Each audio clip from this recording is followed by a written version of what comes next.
Hello, artists. We're going to talk a little bit about shading basic forms with a light source so that we have a highlight, midtone, form shadow, and cast shadow, which are the different parts I'm going to draw here. So I'm going to start with the cube, easiest highlight. It's going to be the side facing the light source. The opposite side is going to be the darkest, and this will be our midtone. So I'm going to shade in one direction so that the shading looks consistent. Notice I'm holding the pencil out here toward the end so that I'm not adding too much pressure all at once. So try and hold your pencil out there. I might kind of start at my edges a little bit. And even though I'm trying to keep my direction as consistent as possible, I'm not shading in rows. I'm trying to keep it sort of like randomly in that direction because that's going to give me a more consistent value. See how I'm getting a little bit of roll there. So as I say that. Now, when I get to these edges, I do a little bit at the edge like this, lighten my pressure. And I'm gonna do the same thing here. Still going with the direction of that edge so that it all kind of comes together. And then just going back and forth a little bit, working, on different sections as I go. So I can try and make it as even as possible. I'd like to get a nice even tone. Now this side, I think on this time, just because there's more room this way, I'm gonna hold it out on the end again, over by the eraser, but I'm adding a lot lighter pressure with my pencil. And because this side is actually darker, I can overlap that edge a little. Let's see, I wanna make sure it's consistent with that diagonal. And I can add that lighter value. I'm gonna go just a little bit with this edge to get that a nice clean edge. And then I'm gonna attempt to get rid of that line. Maybe I'll go just a touch here. So I have a highlight on top. This is my mid-tone. And then I have my darkest value on this side opposite my light source up there. Now my cast shadow then is going to be opposite my light source. And remember, cast shadows do not have outlines. So I'm just kind of coming like this.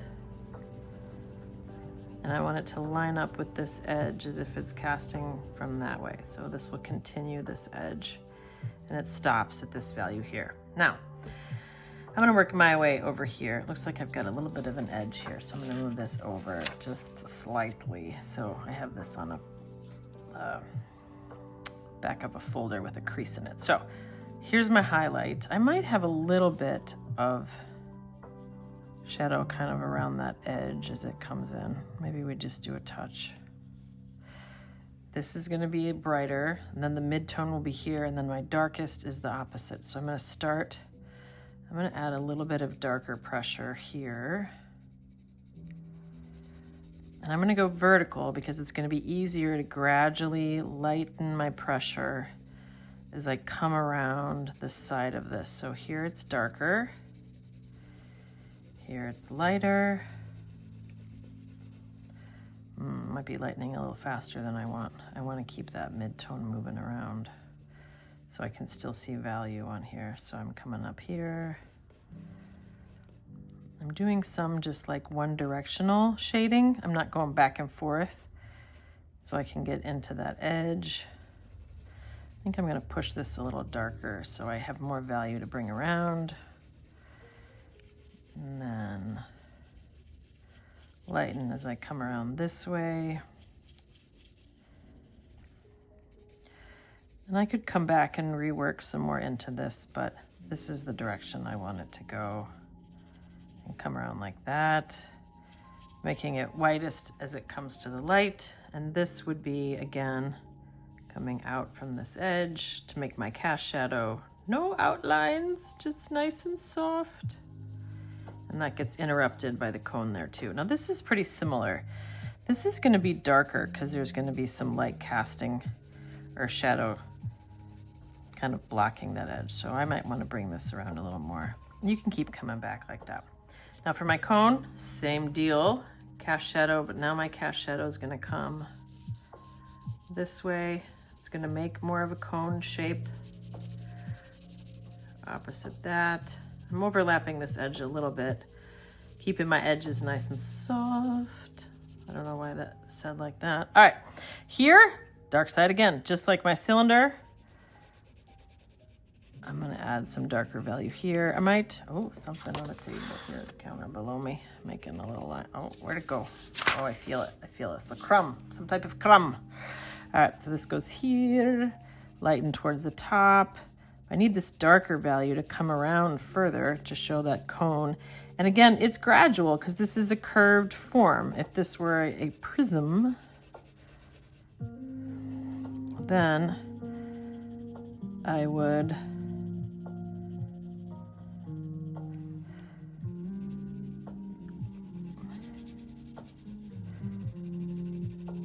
and I want to see, as I look at this, I should see highlight, mid-tone, form shadow, cast shadow on all of these. And I want you to see how dark you can push that dark and how gradually you can make it light. So here we're getting a little bit too light up there, a little bit too dark, I mean, as this comes around, because I want to have that highlight in there. And I want to lighten my pressure. And it's got to be gradual, so I'm kind of working my way back and forth down here. Notice I'm holding it out at the eraser again, so I'm not building up value too quickly. I don't want you to just smudge with your finger. No finger smudging, because I want you to try and get an accurate value as it lightens, as it comes around. A finger smudge is just going to smudge it all together. It's not giving me a consistent gradation. The gradation is the dark to light. So I'm practicing my value here. As this comes around. Oh, that's a lot of dark there. I want more highlight. Let's just lighten that lightly so I can draw in with my eraser a little bit too. I'd make this a little more consistent, but I want to keep going. The sphere. So the sphere, now it's important, I think, to have these lines follow my curve. And my cast shadow here is going to be, again, opposite the highlight, or the light source, I should say. And I'm trying to use a light touch with my pencil so that I get a nice even value. This is my dark side, so I'm not so worried about that overlapping. But I am going to then, again, hold it out at the end of my eraser.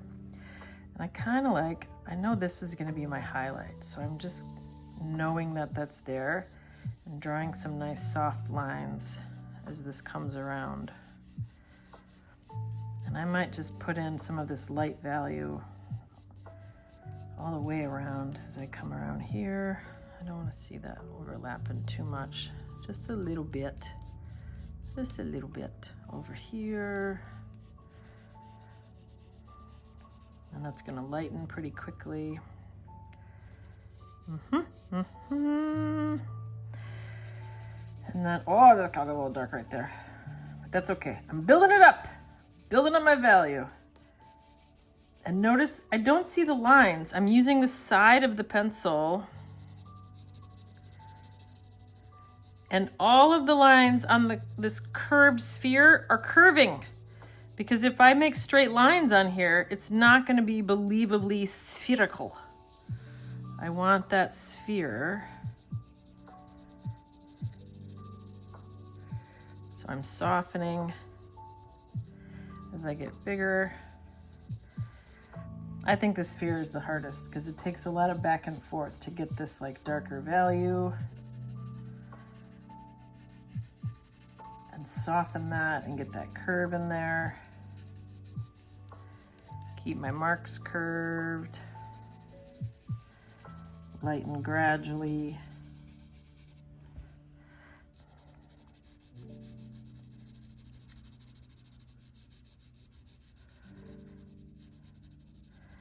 You can be fancying in a little bit of the highlight, like the light off the table bouncing up, and have a lighter edge there too.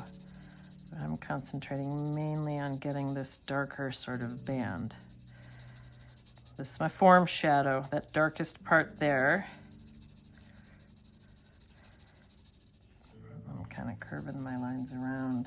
Now that I have some value laid down on there, if I'm using the side of my pencil like this, I can do some shading that's not quite as curved because it's blending what's there. I'm not seeing any lines. And then I want to get that mid-tone in here. Keep lightening. And I think I would continue working on these. Like, this is sort of a nice preliminary value range, but I think I can do better if I were to continue to build up and soften these midtones. But I should see a highlight. Oh, see, I don't want the line. I can go like this and erase it out a little bit. Soften that a little more. I should see a midtone, a highlight, a form shadow, and a cast shadow on all of these objects before you are done. This needs some more work. I'm gonna work on it some more, but I'm hoping you get the idea. Okay? Okay, thank you.